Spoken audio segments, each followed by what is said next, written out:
السلام علیکم ورحمۃ اللہ وبرکاتہ۔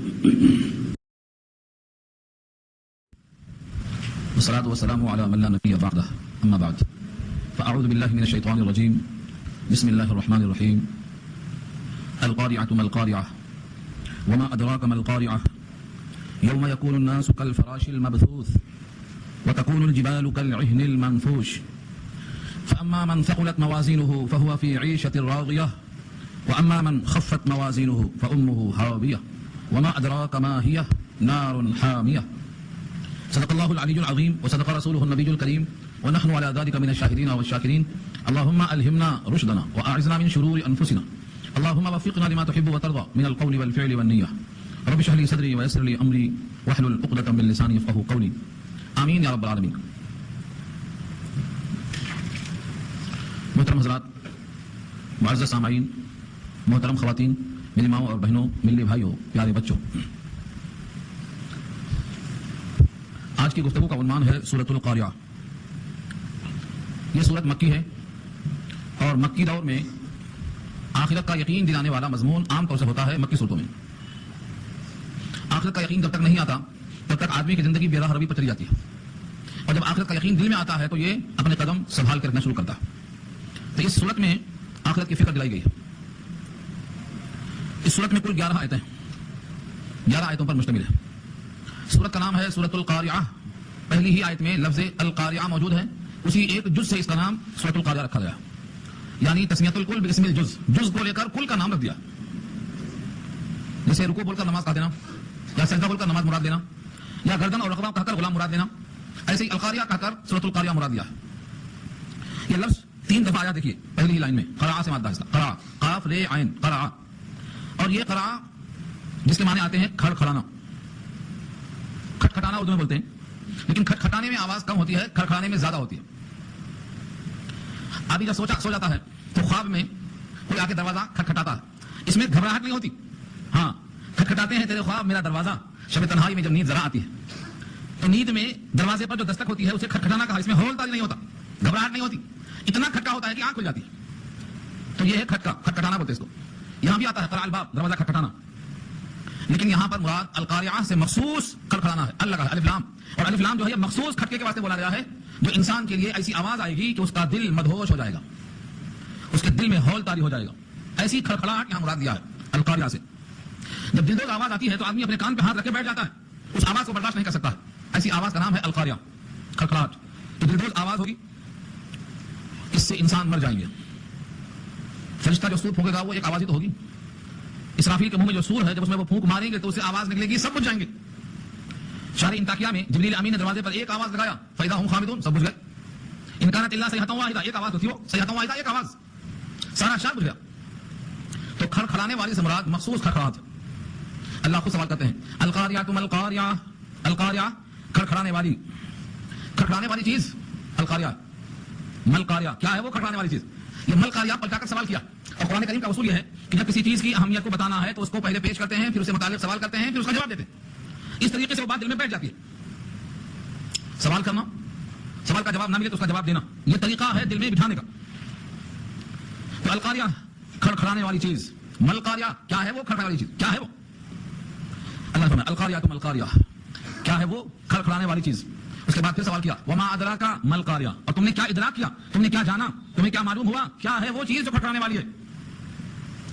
یہ 3 دفعہ القاریعہ کو اللہ نے سوال کیا ہے۔ پہلے القاریعہ ایک لفظ پھینکا، سامنے ڈالا القاریعہ، اس پر سوچا آپ نے، پھر سوال کیا ما القاریعہ، کیا ہے القاریعہ، پھر کہا وما ادراک، تم نے ادراک کیا کیا، تمہارے ذہن میں کیا بات آئی؟ اصول یہ ہے عام طور سے کہ جو چیز انسان جانتا ہے وہی دماغ میں آتی ہے۔ آپ نے کہا بیر، تو جو بیر آپ نے دیکھا ہے وہی دماغ میں آئے گی، جو بیر دیکھا ہی نہیں ہے وہ دماغ میں نہیں آئے گی۔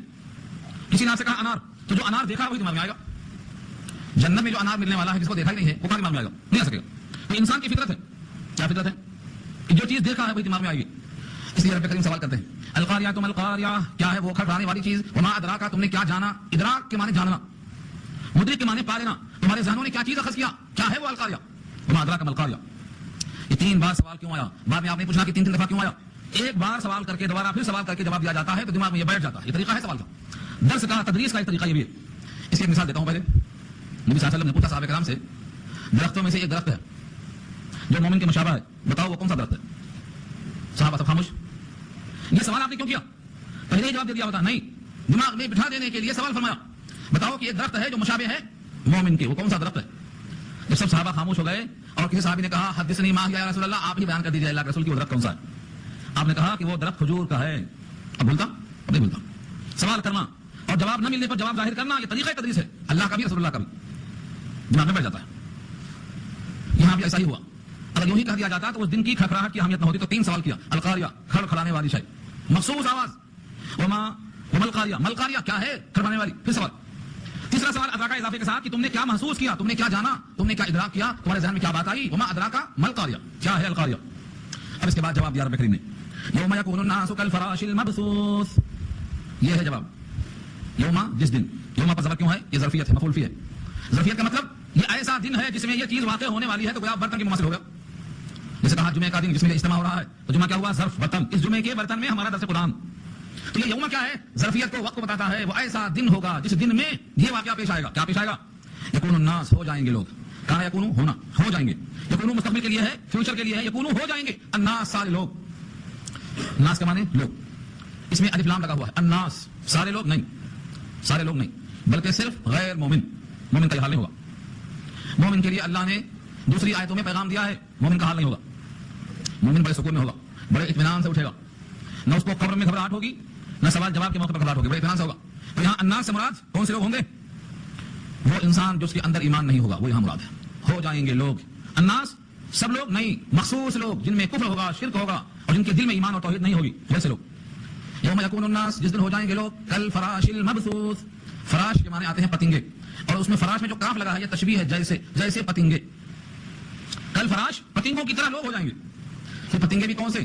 جو بیٹھے ہوئے ہیں جگہ پر نہیں, بلکہ مبثوث کے معنی بکھرے ہوئے. بثا یبثو جس سے بنا ہے مبثوث, اس کا آبجیکٹ ہے, یہ مفعول ہے. بکھرے ہوئے پتنگوں کی طرح لوگ ہو جائیں گے. پتنگوں سے تشبیہ دیا. تشبیہ کسے کہتے ہیں؟ تشبیہ ہمارا اپنا لفظ ہے اصطلاحی. اس کو سمجھانے کے لیے میں آپ کو ایک مثال دیتا ہوں تاکہ تشبیہ ہم کسے کہتے ہیں. کسی آدمی نے کہا میرا بیٹا تو شیر کی طرح ہے. کیا مطلب ہوا؟ بیٹے کو تشبیہ دیا شیر سے. تو شیر کیا ہے؟ جس میں بہادری بہت زیادہ ہوتی ہے. اس بہادری کو اپنے بیٹے میں محسوس کر کے مثال دیا. اور کیا کہا؟ میرا بیٹا تو شیر کی طرح ہے. تو کیا پھاڑ کھانے میں نہیں, بہادری میں. کس چیز میں شیر کی طرح ہے؟ پھاڑ کھانے میں نہیں, بلکہ بہادری میں شیر کی طرح ہے. تو 3 چیز ہو گئی. ایک تو میرا بیٹا, نمبر 2 شیر, نمبر 3 بہادری. یاد ہو گیا؟ اب بہادری میں تشبیہ دیا ہے, تو بہادری کیا ہے؟ وجہ شبہ, شبہ یعنی اس چیز میں مشابہت. اور شیر کیا ہو گیا؟ مشبہ بھی, جس سے تشبیہ دی گئی. اور بیٹا کیا ہوا؟ مشبہ, جس کو تشبیہ دی گئی. تو میرا بیٹا شیر کی طرح ہے, یعنی بہادری میں. اللہ فرماتے ہیں اس دن سارے انسان ہو جائیں گے پتنگوں کی طرح بکھرنے میں. کیسے پتنگا بکھرا ہوا ہوتا ہے؟ آج کل برسات ہونے لگی ہے, ورنہ یہاں دکھاتے پتنگا آپ کو. جو لائٹ کھول کے بیٹھے ہیں, پوری لائٹ کھولنے کے بعد پورے پتنگے آ کے گھیر لیتے. وہ پتنگے مراد نہیں ہیں. جب پتنگے لائٹ بجھانے کے بعد بکھر جاتے ہیں لائٹ کی تلاش میں, وہ مراد ہے. جب شمع جلتی ہے تو پروانے نثار ہوتے ہیں, ان کو پتنگے کہا جاتا ہے. پہلے پتنگے نہیں آتے, پہلے شمع جلتی ہے. اگر یہ لائٹ نہ جلے, شمع نہ جلے, تو پتنگے نہیں آئیں گے. تو پہلے معشوق پگھلتا ہے عشق میں, تو پروانے نثار ہوتے ہیں. شاعر کہتا ہے عشق اول در دل معشوق پیدا می شود, تانا سوزد شمع کہ پروانہ شیدا می شود. پہلا عشق تو معشوق میں پیدا ہوتا ہے, اگر شمع نہ جلے تو اس پر پروانہ شیدا نہیں ہو سکتا. کہاں سے جلے گا, کس پر جلے گا, نثار کس پہ ہوگا؟ تو جب تک شمع نہیں جلتی ہے تب تک پروانہ نثار نہیں ہوتا ہے. تو جلنا اور اس کے بعد پتنگوں کا اس پر بکھرنا, یہ تشبیہ ہے 2 چیزوں میں. ایک پتنگوں کی کثرت, کوئی گن نہیں سکتا, اور دوسرے ان کا بکھرنا یعنی پریشانی کا ہوگا ایک عالم ہوگا. آج حجاج کرام 30 لاکھ اور 35 لاکھ پہنچتے ہیں عرفات کے میدان میں. صبح سے شام تک بسنا بھی, گزرنا بھی, نئے مقام پر جانا بھی. ایک ہی دن میں اتنا بڑا مجمع, 30 لاکھ کا مجمع ایک ہی دن میں عرفات میں آ کے بستا ہے, اور دن غروب ہونے سے پہلے پہلے نکل کر چلا جاتا ہے, مینا سے پھیل جاتا ہے مزدلفہ تک. ایک ہی شب میں بکھرا ہوا مجمع, جہاں دیکھو سروں کا سمندر. 1 سال کی حاجیوں کی تعداد ہے, اور آدم سے لے کر قیامت تک جتنے انسان پیدا ہو کے مر گئے, یہ پورے اکٹھا کھڑے ہو جائیں گے. تو اس ماحول میں جو لوگوں کے سروں کا حال ہوگا وہ یہ ہے کہ لوگ پتنگوں کی طرح بکھرے ہوئے ہوں گے. اگر بیوی کا ہاتھ چھوٹ گیا مینا میں یا مزدلفہ میں, تو روتے بیٹھنا دونوں طرف سے بھی, نہ یہ ملتے نہ وہ ان کو ڈھونڈتی اور وہ ان کو ڈھونڈتا, دونوں گم جاتے. 1 سال کے حاجیوں کے اندر یہ تعداد ہے, تو یہاں پر یہ حال ہوگا انسانوں کا کہ لوگ ہو جائیں گے پروانوں کی طرح بکھرے ہوئے. یوم یکون الناس, جس دن ہو جائیں گے لوگ کالفراش المبثوث, پتنگوں کی طرح بکھرے ہوئے, بکھر جائیں گے لوگ. یہ کہاں سے نکلے ہیں سب؟ پورے قبر سے نکل کر, ایک ایک قبر سے 70 ہزار لوگ نکلیں گے. ایک مقام سے اتنے لوگ نکلیں گے, اور ان کی تعداد کا صحیح اندازہ سوائے اللہ کے اور کسی کو نہیں ہوگا. یہ بکھرے ہوئے ہوں گے پتنگوں کی طرح. سب سے زیادہ کثرت میں یہ انسان ہوگا. اور مضبوطی میں کون ہے؟ پہاڑ. جب دنیا کے لوگ کسی کی مضبوطی اور کسی کا وزن اور کسی کا ثبات بطور مثال کے پیش کرتے ہیں تو پہاڑ کہتے ہیں. بھائی فلاں کا ارادہ تو پہاڑوں کی طرح, ارادے آسمان کی طرح, اور عزائم پہاڑ کی طرح, اور تواضع زمین کی طرح, اور اونٹ غذاؤں کی طرح. یہ تشبیہات دی جاتی ہیں. جو مل جائے کھا لیا تو اونٹ غذا کی طرح, اونٹ کی غذا کیا ہے؟ کانٹے کھا لیتا، درختوں سے کانٹے توڑ کے کھا لیتا. تو جو بھی مل جائے کھا لینا تشبیہ ہے غذا اونٹوں کی. زمین کس کو چاہتی؟ جو بھی آیا ٹھوکر مارا یا محبت سے چلا زمین برداشت کرتی. تو تواضع زمین کی طرح، ارادہ آسمان کی طرح، بلند ارادہ. نگاہ جب آدمی کی بلند ہوتی ہے اور بات دل نواز ہوتی ہے اور سخن جاں پرسوز ہوتا ہے تو آدمی کی بات دل میں اتر جاتی ہے. اور پہاڑ کیا ہے؟ عزم پہاڑ کی طرح. تو مضبوطی میں پہاڑ ضرب المثال ہے. ان پہاڑوں کا حال رب کریم فرماتے ہیں وتکون الجبال، اور ہو جائیں گے پہاڑ. جبال جبل کی جمع ہے، جبل کے معنی پہاڑ، اور جبال کے معنی جتنے پہاڑ ہیں سب. اسی کے معنی میں ال معنی آل، تمام پہاڑ ہو جائیں گے پہاڑ. کیسے ہو جائیں گے؟ کل عہن، یہاں بھی وہی تشبیہ ہے. کل عہن کاف کے معنی جیسے، اور عہن کے معنی رنگین اون، رنگین اون. اور منفوش کے معنی دھنا ہوا. تین لفظ کرو. ہاں ایک تو ہے کل عہن، عہن کے معنی رنگین اون، اور منفوش کے معنی دھنا ہوا. جب دھن دیتے ہیں اون کو تو باریک باریک فضاؤں میں اڑتے رہتے ہیں، روئی کے گالوں کی طرح سے فضاؤں میں اڑتے رہتے ہیں. اس کو منفوش کہا. اور کل عہن سے مراد کیا ہے؟ کل عہن رنگین. رنگین کیوں کہا گیا اس کو؟ کیونکہ پہاڑوں کا رنگ ایک نہیں ہوتا. پہاڑوں کے بارے میں قرآن کریم کی آیات موجود ہیں. پہاڑ کبھی لال بھی ہوتے ہیں، پہاڑ کبھی سفید بھی ہوتے ہیں، پہاڑ کبھی کالے بھی ہوتے ہیں. ایسے تمام رنگوں کو اللہ نے پہاڑ کے اندر رکھا ہے. یہ سب پہاڑ کیسے ہوں گے؟ رنگین. اور جب کئی پہاڑ نکل کے روئی کی طرح پھیلیں گے تو ان کا رنگ باہم مل جائے گا، کہیں سے لال کہیں سے سفید. اللہ نے کہا ہے قرآن کریم میں وَمِنَ الْجِبَالِ جُدَدٌ بِيضٌ وَحُمْرٌ مُخْتَلِفٌ أَلْوَانُهَا وَغَرَابِيبُ سُودٌ. پہاڑوں میں سے بعض ایسے ہیں جدد. جدد کے معنی کیا آتے ہیں؟ مختلف قسم کے رنگ ہوں گے پہاڑ میں. کبھی پہاڑ کالا ہوگا، کبھی لال ہوگا، کبھی سفید ہوگا. اور یہ پورے کے پورے فضاؤں میں روئی کے گالوں کی طرح اڑتے نظر آئیں گے. اور ان کے اڑ جانے کی وجہ سے، فضاؤں میں بکھر جانے کی وجہ سے ایسا رنگ محسوس ہوگا کہ جیسے اون کو دھن دیا جائے اور اس کا فضاؤں میں تحریر ہونے سے نظر آتا ہے منظر. کس کا منظر ہوگا؟ اون کا. مطلب اون نہیں ہوں گے بلکہ کیا ہوں گے؟ پہاڑ ہوں گے. پہاڑ. اللہ رب العزت نے ان پہاڑوں کو اتنا مضبوط بنایا ہے کہ یہ زمین کے ارتعاش اور کپکپی کو روکنے والے ہیں. اگر زمین پر کپکپی سے بچانا ہے تو کیا کیا جاتا ہے؟ پہاڑوں کو ٹھونک دیا جاتا ہے. اللہ نے پہاڑوں کو ٹھونک دیا. فرمایا والجبال ارساہا، والجبال ارساہا. اور ہم نے ان پہاڑوں کو زمین میں میخ کی طرح ٹھونک دیا.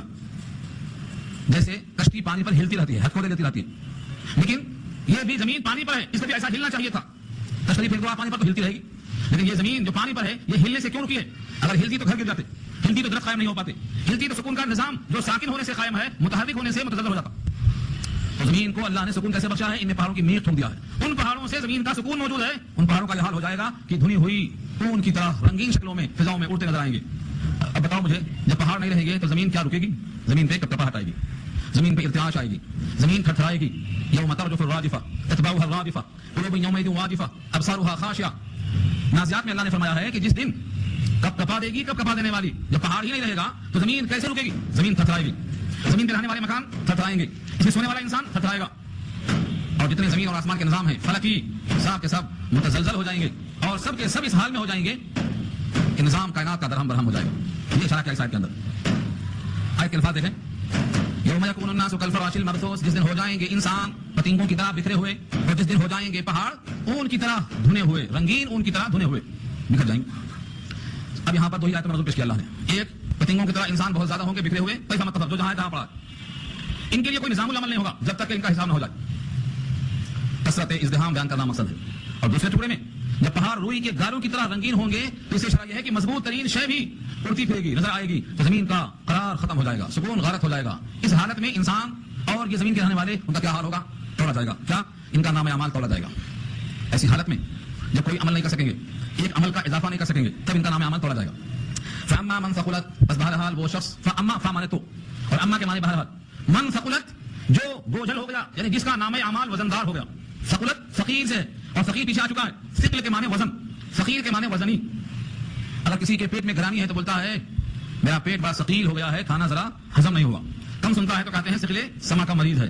زبان میں تتلاہٹ ہے تو کہیں گے ثقل لسان کا مریض ہے.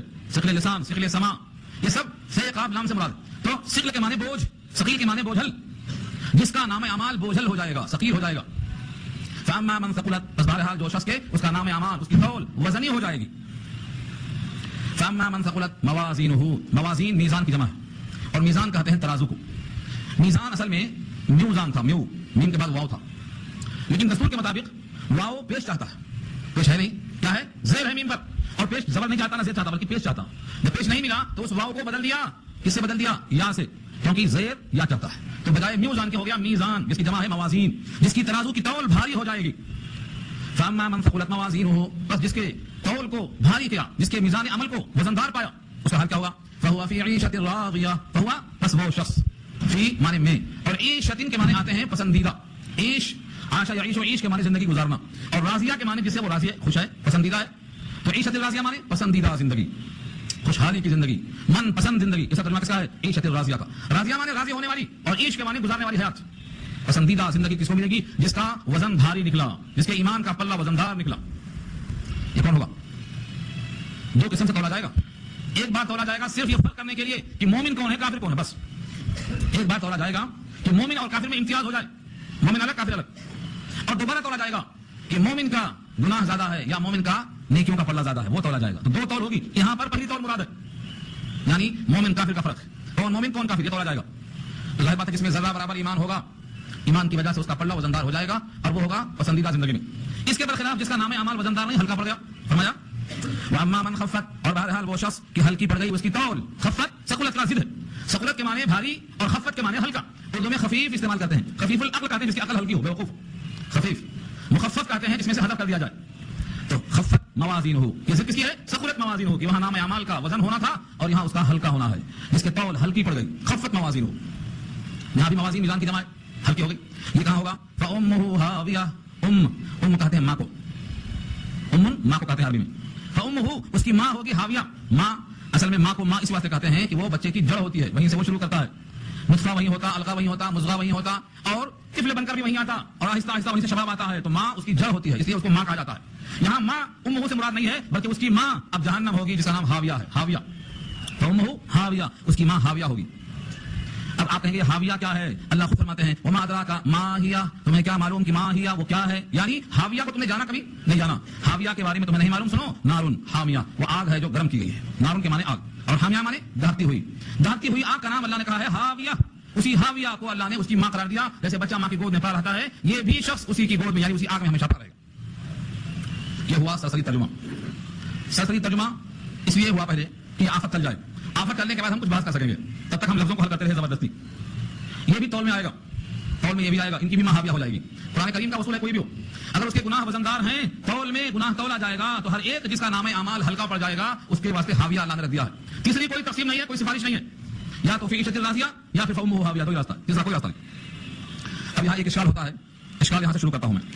پہلا اشکال تو یہ ہے کہ قیامت جس کا ذکر یہاں کیا گیا ہے، یہ آخر کب آئے گی؟ سنتے آ رہے ہیں بہت دنوں سے، یہ کب آئے گی؟ اس کا جواب یہ ہے کہ قیامت قریب ہے.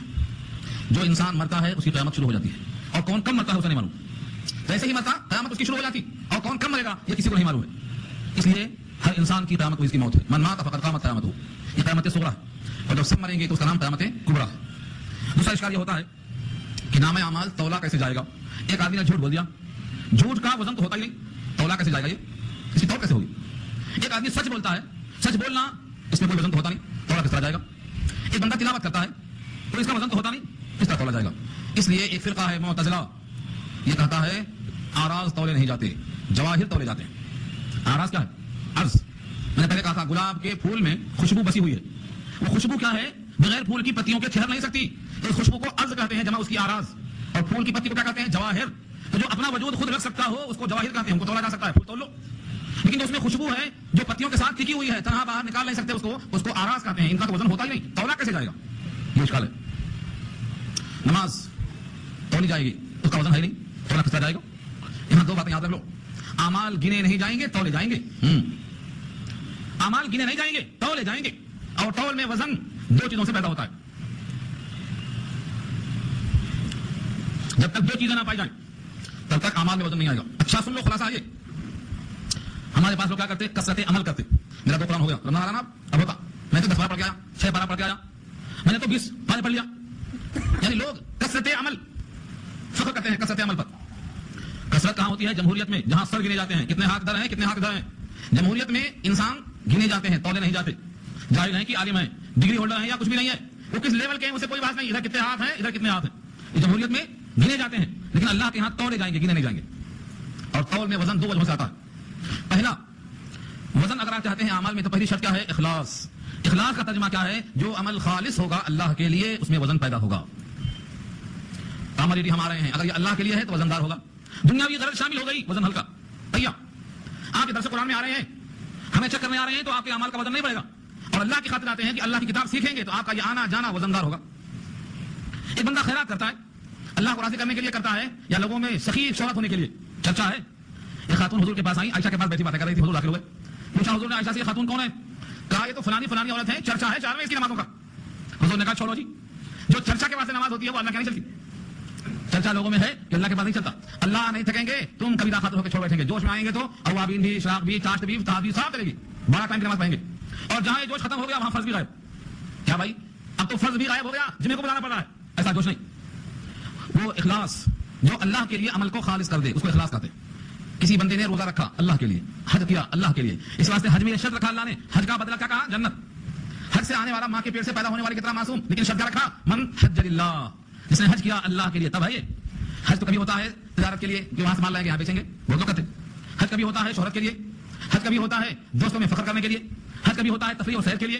ان تمام پہ وہ ثواب نہیں ہے. اللہ نے خود کہا ہے وَلِلَّهِ عَلَى النَّاسِ حِجُّ الْبَيْتِ, اللہ کے لیے ہے ان کے ذمہ فرض. اگر اللہ کے لیے گئے ہیں تو فرض اترے گا, اجر ملے گا. اور حدیث میں کہا نبی نے, نبی صلی اللہ علیہ وسلم کے الفاظ کیا ہیں؟ من حج للہ فلم یرفث ولم یفسق رجع کیوم ولدته امه. کیا فرمایا؟ جس نے اللہ کے لیے حج کیا ہو, نہ اس میں رفث ہو, نہ اس میں جو حجاب ہو, نہ اس میں کوئی جھگڑا ہو, اب اس کا حج ایسا ہو جائے گا جیسے ماں کے پیٹ سے پیدا ہوا. تو شرط کیا ہے؟ اخلاص. کسی بھی عمل کا وزن کب آئے گا؟ نمبر 1 شرط کیا ہے؟ اخلاص.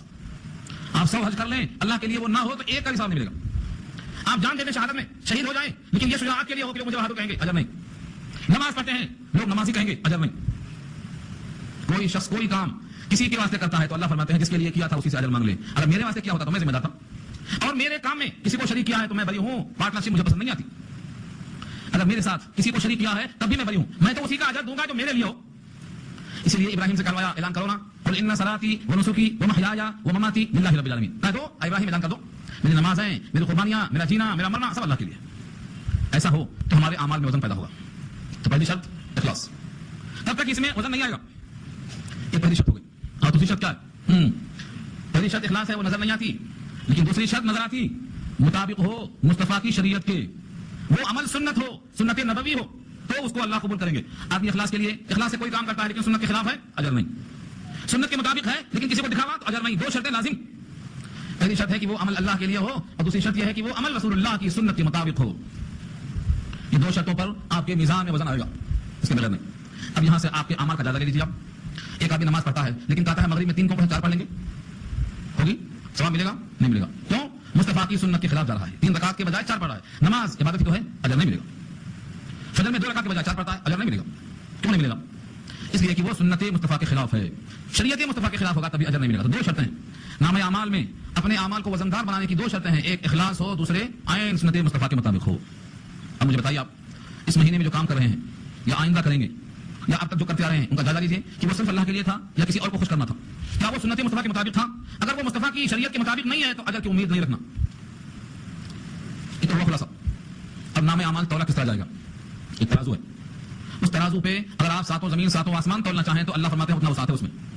اس ترازو کے 2 پلڑے ہیں, اس کی ایک زبان ہے, وہ دائیں اور بائیں جھکتی ہے. پہلی ترازو میں اتنا فرق ہوگا کہ کون مومن کون غیر مومن, بس الگ ہو جائیں گے. اور دوسری ترازو لگے گی والوزن یومئذ الحق. سورہ اعراف کا پہلا رکوع ہے, اللہ فرماتے ہیں والوزن یومئذ الحق. اس دن ترازو قائم کی جائے گی, ترازو حق ہے. فمن ثقلت موازینہ, جس کی تول بھاری پڑ جائے گی وہ بندہ کامیاب ہوگا. ترازو کس کے ہاتھ میں ہوگی؟ جبریل کے. وہ اعلان کریں گے فلاں ابن فلاں کامیاب, اب کبھی ناکام نہیں ہوگا. اور جس کی نامہ اعمال میں ہلکی پڑ گئی تول تو فرشتہ کہے گا فلاں ابن فلاں ناکام ہو گیا, اب کبھی کامیاب نہیں ہوگا, ہمیشہ ناکام. وہاں ماں کا نام لے کر نہیں پکارا جائے گا, باپ کا پکارا جائے گا. اکثر لوگ سوال کرتے ہیں یہ فامہ ہاویہ سے, ماں تو کہا جہنم کو, یہاں ماں کا نام نہیں پکارا جائے گا. 25واں پارہ سورہ جاثیہ کی جو آیت میں آیا ہے وَتَرَىٰ كُلَّ أُمَّةٍ جَاثِيَةً, اور تدعا الی کتابھا, کتاب کی طرف پکارا جائے گا. یوم ندعو کل اناس بامامہم, ہم سب کو پکاریں گے ان کے امام کے ساتھ, ان کی جڑوں کے ساتھ. اللہ نے فیصلہ کر دیا ہے کہ باپ کی طرف پکارا جائے, یہی انصاف ہے. ماں کی طرف پکارنا انصاف نہیں ہے. ادعوہم لآبائہم هو اقسط عند اللہ, سورہ احزاب کی آیت ہے. ماں کی طرف منسوب کر کے نہیں پکارا جائے گا, بچہ ہو یا بچی باپ کی طرف منسوب کیا جائے گا, فلاں ابن فلاں, اس طرح سے سب کو بلایا جائے گا. اور نام اعمال میں اس طرح سے ایمان اور کفر کو توڑا جائے گا. ظاہر ہے کہ جو کافر ہوگا اس کا نیکیوں کا پلہ ہلکا ہو جائے گا, وہ چلا جائے گا ہاویہ کی طرح, اور جس کا نیکیوں کا پلہ وزندار ہو جائے گا وہ ہوگا عیشۃ الراضیہ میں. یہ مضمون قرآن کریم کی بہت سی آیتوں میں آیا ہے. سورہ حق پارہ 29 میں آیا ہے. اللہ فرماتے ہیں یہ انسان حیرت میں کہے گا کاش کہ میرا نام اعمال مجھ کو نہ دیا گیا ہوتا, اے کاش کی نام اعمال سے پہلے میری موت ہو جاتی اور کبھی بھی نام اعمال ہاتھ کو نہ آتا.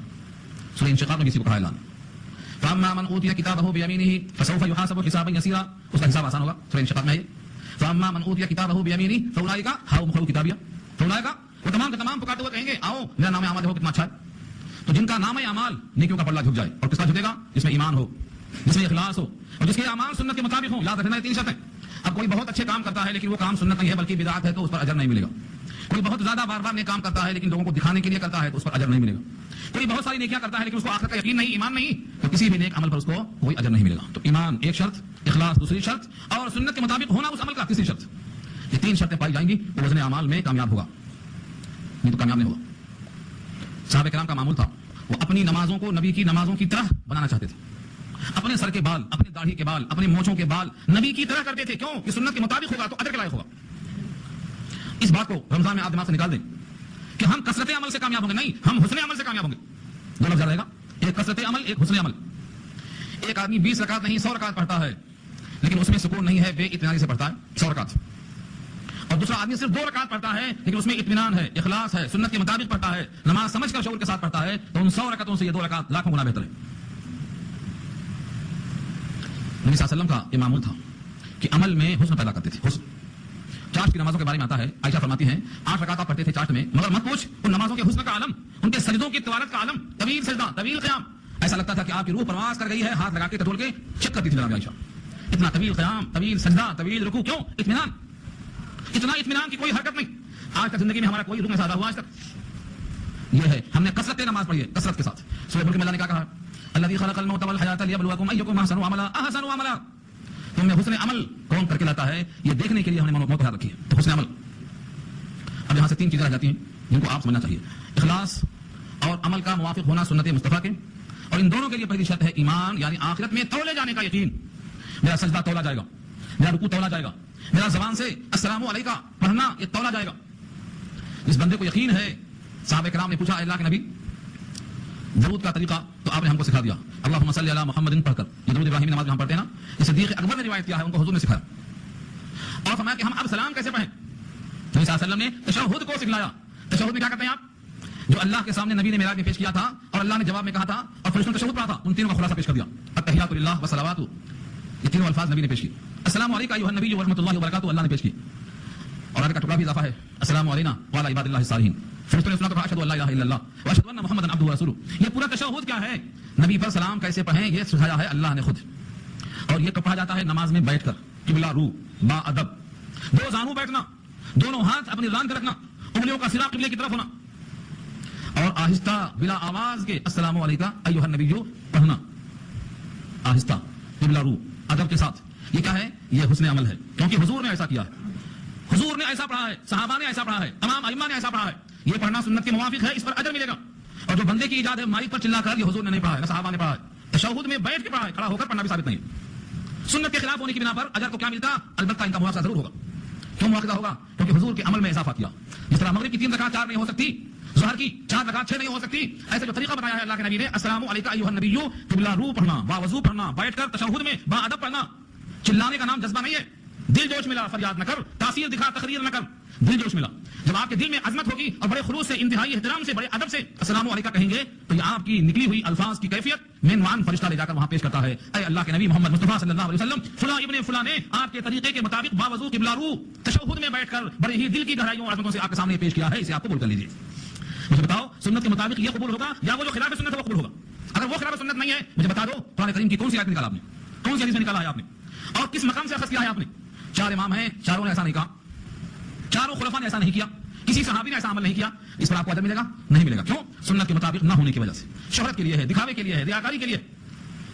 ایک سوال میرے پاس آیا، درود تاج پڑھنا کیسا ہے، درود لکھی پڑھنا کیسا ہے، درود فلاں پڑھنا کیسا ہے. میں نے کہا بھائی دیکھو، جن چیز کو میں نہیں جانتا ہوں اس کا جواب میرے ذمہ نہیں ہے. جو رسول اللہ نے سکھلایا ہے درود، جس میں کوئی شبہ نہیں ہے کہ وہ معلم کامل تھے، جو ان سے منقول ہے سند کے ساتھ، وہ درود پڑھنا سب سے زیادہ ثواب کا ذریعہ ہے. اور جو حضور نے نہیں سکھایا ہے، بعد کے لوگوں نے بنایا ہے، میری نگاہ میں اس کی اہمیت کم ہے اس درود کے مقابلے میں جو نبی کا سکھلایا ہوا ہے. یہ میرا ایمان ہے. نبی نے سکھلایا ہے، اس پر ہمیں اجر کیوں ملے گا؟ حالانکہ وہ دیکھنے میں ہلکا پھلکا لگتا ہے. کیوں بھائی ہلکا پھلکا کیوں لگتا ہے؟ مومن ریاکاری نہیں کرتا، مومن دکھاوا نہیں کرتا. مومن تو اللہ کو راضی کرتا ہے اور اللہ راضی ہوتے ہیں نبی کے طریقے پر. تو ہمارے وزن اعمال کے لیے 3 باتیں یاد رکھنا. نمبر 1 آخرت کا یقین کہ تولا جائے گا. نمبر 2 اخلاص کہ ہمارا عمل صرف اللہ کے لیے ہو، کوئی عمل اگر اللہ کے غیر کے لیے ہوگا تو اس پر اجر نہیں ملے گا. اور نمبر 3 جو عمل کریں وہ سنت کے مطابق ہے یا نہیں، اس کو دیکھنا پڑے گا. ہم اپنی اماں کو ثواب پہنچانا چاہتے ہیں، من مانے طریقے پر اجر نہیں. جس طرح حضور نے بتایا ہے اس طرح ثواب پہنچائیں گے، ضرور پہنچے گا، ضرور پہنچے گا. تو قرآن کریم کی تلاوت ہو، نماز ہو، اثار ثواب ہو، جنازہ ہو، نکاح ہو. آج نکاح کا بھی حال یہی ہے، کوئی نکاح سنت کے مطابق نہیں ہوتا، لہٰذا اجر کسی کو نہیں ملنے والا. آپ کہیں گے تم کون ٹھیکیدار صاحب نہیں ملنے والا ہے. یہ اللہ کے نبی نے صاف بتا دیا ہے کہ جماعت دنیا میں بہت ہوں گی، 72 نہیں 73 فرقے ہوں گے، لیکن جنت میں ایک جائے گا، 72 جہنم میں جائیں گے.